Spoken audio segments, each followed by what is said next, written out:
everyone. This is Dave Warner with Small Town Life, and today I've got someone from Catholic Charities who's with me, and she wants to talk about her programs there.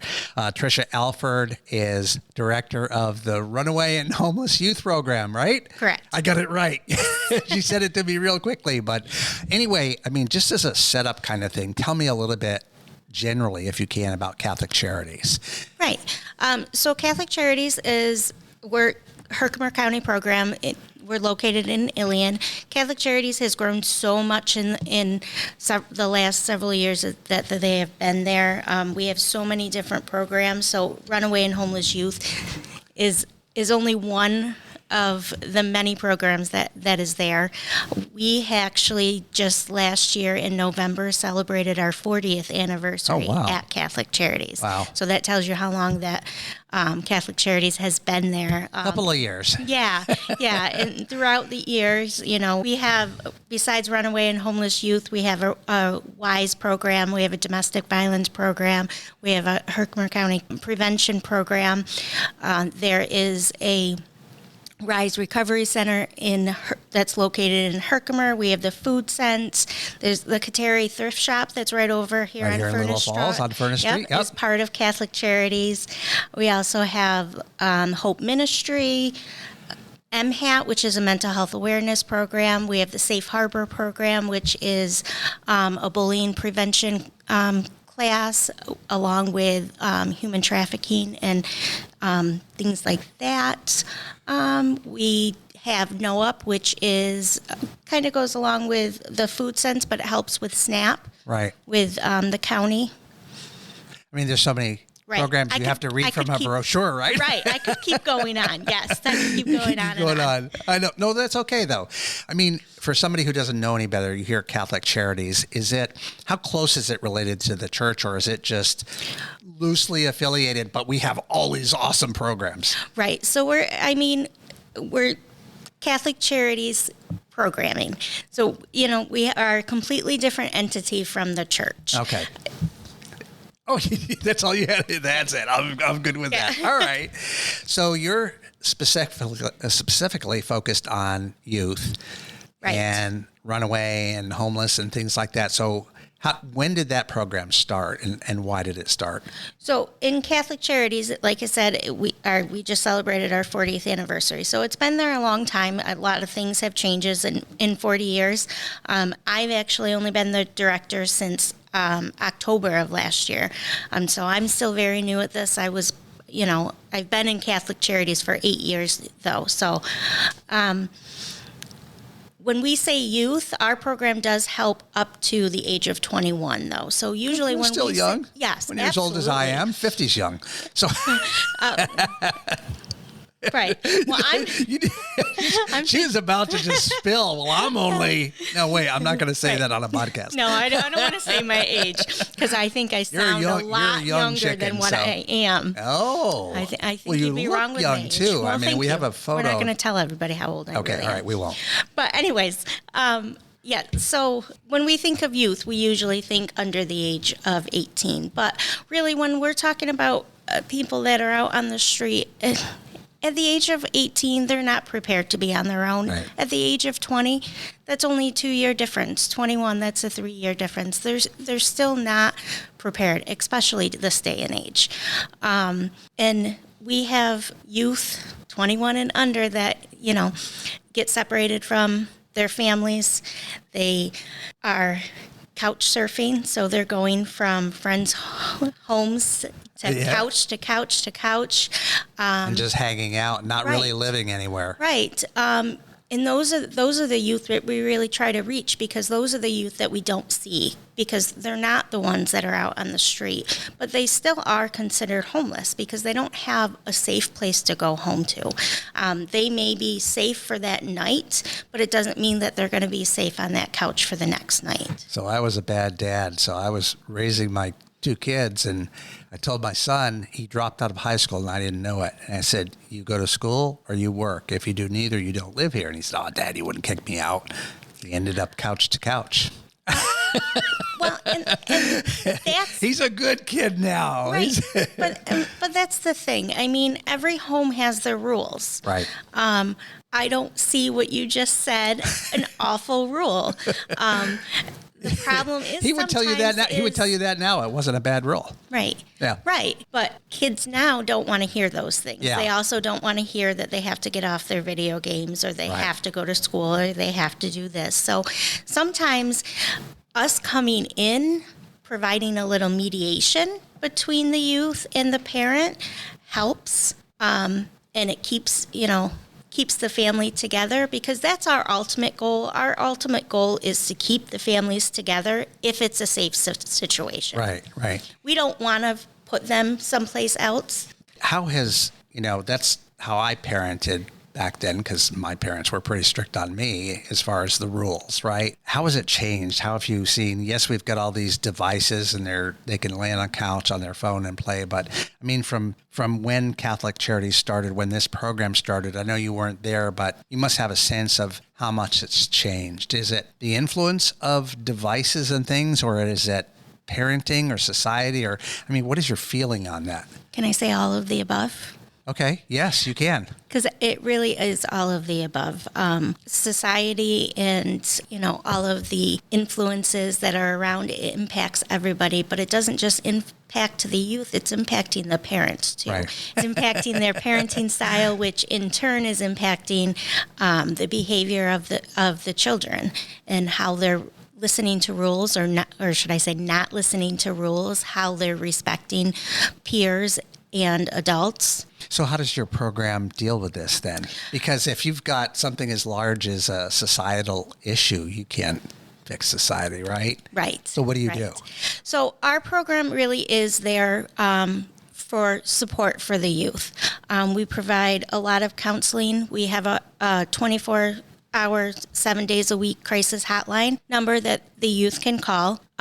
So sometimes those youth are just calling because they need somebody to talk to. So most of our crisis hotline calls can get through with just a phone call. Sometimes it's, we actually have to go pick them up and, provide them with a safe place to live. We provide counseling in school. We can provide counseling with families outside in their homes, like the mediation that I brought up earlier. We have life skill classes that we can provide, and then we have our host homes. And our host homes are volunteers in the community that do training and background checks that will provide they allow these youth to come into their homes, which is always on a short-term basis, most likely not more than one, maybe a weekend night. It's not usually a long-term thing. The program is not meant to be a long-term thing because, like I said before, our main goal is to get these youth to remain with their family as long as it's a safe thing. So, sometimes that couple days away and then meeting back up with the family and doing that mediation with us in the middle, talking to the parents and talking to the youth and bringing them back together after they've had that day or two away, helps alleviate some of that anger and stress and anxiety that both of those family members are feeling. At any one given time, is there an average number of kids you're dealing with in this pool of troubled youth?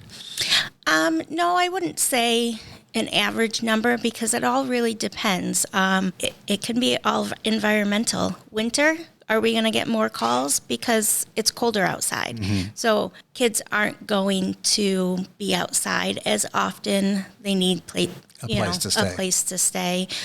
Summer, they don't necessarily have to go to school the next morning, so they can be out later. It's warmer, and they can just go home and, with a friend and sleep on that couch and then figure it out the next day. So it all depends on what's going on. But I wouldn't say, we have an average. Okay. When they call in and they're in crisis mode, what are the things you're typically dealing with? Is it suicidal issues, drug issues, or just I can't take it anymore and I need somebody to talk to? I mean, where do the buckets fall? We have dealt with all of the above, but most often it's just anxiety. A lot of stuff's going on at home. I can't deal. My parents aren't allowing me to do this and I want to do this, or, sometimes there's physical, emotional abuse, some stuff like that, and they just need to leave the home. So or they've already left the home. Yeah, because of that. Yes. I mean, do you end up working a lot with like Child Protective Services or other agencies? We work very closely together. Sometimes they call us if they don't have places for the youth to go. At that certain time, they'll call us and reach out to us to use some of our host homes. We do work very well with PINs. They call us and give us referrals very often. So yes, we are in constant communication because we're always using the referrals because even, we have a youth that we're working with right now who's 18, and our host home is a volunteer program. These youth, if they don't want to go in a host home, they don't have to. But what other options do they have? They are very limited. So, I mean, at that point, since our youth that we're working with right now doesn't want to go in a host home, we needed to bring him to DSS to see what other options. And that really is only because he was older than the age of 18. Right. When he's younger, there's different steps that you have to take. You have activities for these kids, right, to keep them involved or maybe involve them in something other than their phone, right? Yes. Go through some of those. Yes. So the Runaway and Homeless Youth also does a lot of different activities for the summer. We have a summer fit program. Right now we have about almost 40 kids signed up for this summer that's a good number. fit program. Yes. We're working out details, but it's a fit program, so it's kind of the main point is to get them out of their house and get them doing things. I mean, we're not going to exercise and running up mountains and stairs or anything like that. Oh, but come on. We're getting them off their phone outside the house and getting them That's a good active. deal.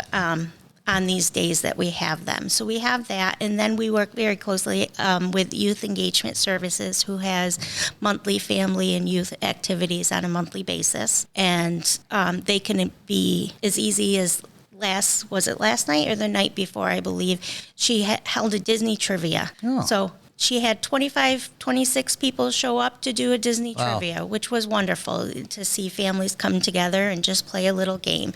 She held a bingo night, but things like that to come together as a family. Right. Somebody mentioned that you are involved with the Diamond Dogs as well, a group? Yes. Yes. So that's part of our I have little birdies everywhere. Yeah.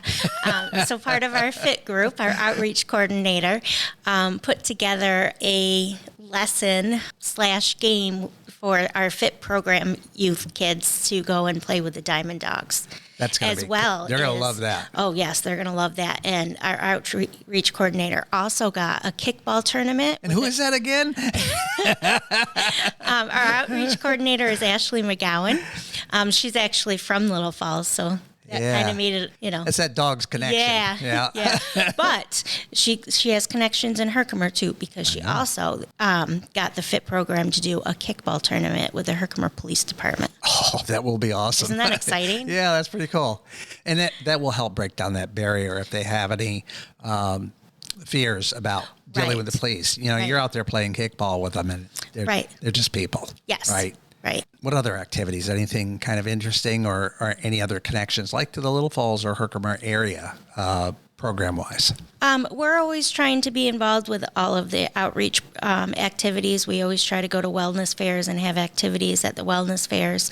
So we try to be out in the public as much as we possibly can. Right. Awesome. Yeah. So what else? What have I not covered that you want to talk about? Because you got cheat sheets in front of you. People can't see them, but you got some cheat sheets. Because I thought I was going to be totally not being able to talk. Yeah, but see, it's this good interviewer who gets right. Stuff out It of is. you. It's all you. It's all you. It's the first time I've heard that. I would like to talk a little bit more about our host homes because we are always in search of host homes. We have 3 right now in the entire Herkimer County. Wow. How many do you need to be happy? A lot more. So you don't have a number. I know the Diamond Dogs look for host families, right? Yes, but they also are able to put kids in hotels. Right. Well, you can't do that. No. So you need those host families. Yes. And like I said earlier, host homes, they are there for kind of a relief for those children, to kind of go into a place that's meant to be a safe place for them, to get a little separation from the family, or where they're having that anxiety and just need that getaway to think about what's going on and to relieve some of that anxiety, and to be in a safe place where they know it's not always chaotic. They know that, they're going to get good meal, Right. a nice shower, they're going to get clothes washed, a good night's sleep. Yeah. So host homes really are, they're temporary, and most of the time don't last more than one night. What about qualifications? If somebody wanted to be a host family, what are you looking for age-wise, house-wise, room-wise, temperament-wise? It really the age requirement is they have to be 21 and above. Okay. And we look for, caring and empathetic people. That's what we're looking for. They do have to go and they have to pass a background check through New York State. And so we do all that process with them. We send it into the New York State. They get their fingerprinting done, which we pay for as well. I do go in with one of my other staff members and do a home inspection. With a white glove, just to see if there's any dust over the doors? No. Just going in to make sure it's safe, and I have to Yeah. check to make sure they have that extra bedroom, and just to see what else is there. So when I put the report into the state, I'm writing down, well, they have 3 dogs, or they have this, they have a first aid kit that's this. They have a medicine cabinet. They have medicine in their medicine cabinet, but they have a lock for it. Things, safety Right. planning. Safety plan. Yeah. I mean, so you must have to screen the kids too, because if the host family has dogs and you have a child who doesn't like dogs, and you're not going to put them there, right? So you're Right. doing some of that matching too, correct? Right. Yes. So, like I said earlier, it is volunteer for the kids. If they don't choose to go in a host home, they don't have to. So when we are offering those host homes, we usually know which host homes are available, and we kind of discuss with them who they're going with. Like, this is the type of family, this is what they have in their home, this is the type of people that they are. They get to kind of meet them maybe? Or? Well, we go with them. You go with them that first time? Yes. Yeah. Okay. And if they're not comfortable, even if we're bringing them, they have the right to say, I don't want to stay here, right. and we'll leave. I will say, and sometimes this does make it a little bit more comfortable for the children. The children get to choose whether they want to go in a host home. Mm-hmm. Their parents do not. It is Runaway and Homeless Youth is a Herkimer County program. We keep open communication with the parents, but all we really need to tell them is that they're safe. We'll let them know when they get there. We'll let them know when we get them to school the next day, because we provide the transportation back and forth to wherever they need to go. Right. Do you work with the parents at all to stop a recurrence? We try. You try. Okay. Yes. Like I said, our main goal is to keep those families together, so we try as much as possible. So as long as the family is willing to work with us, then yes. Okay.